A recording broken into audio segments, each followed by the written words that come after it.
Mrs. hiniwalayan ng mister dahil nangangaliwa raw ito. Ayon yan sa kanyang ChatGPT. Hindi naman maipagkakaila na idinidepende na natin sa AI ang ibang bagay dahil mas mabilis nga naman ito at mas madali. Pero ang babaeng ito sa Greece, ipinaubaya sa AI at hinayaan ito na sirain ang relasyon nilang mag-asawa. Kung ano ang mga sumunod na pangyayari, eto, isang araw, nagtimpla ng kape ang isang misis para sa kanilang mag-asawa. Pagkatapos ay pinicturean niya ang mga ito at ini-upload sa ChatGPT. Ang interpretation ng chatbot, nagloloko raw si mister.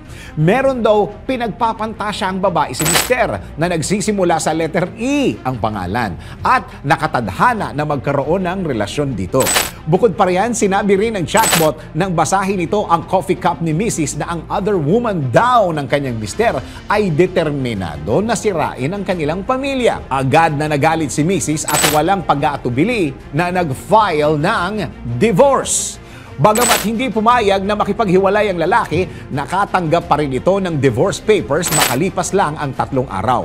Ngunit ayon sa kanilang abogado ay walang legal standing ang mga resulta na inilabas ng AI chatbot.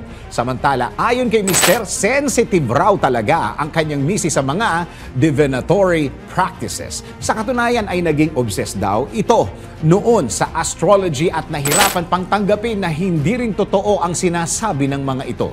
Sa mga mag-asawa diyan, sino ang mas pinaniniwalaan nyo? Ang asawa nyo o ang ChatGPT?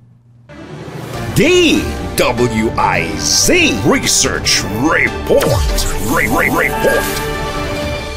Thanks for watching. Ito po ang Aliw Broadcasting Corporation stations DWIZ 882, DWIZ News FM Regional, Home Radio 97.9, DWIZ News TV at Aliw Channel 23 nationwide. Kami po'y nagbabalita ng tama, naglilingkod ng tama. Like, subscribe, and follow.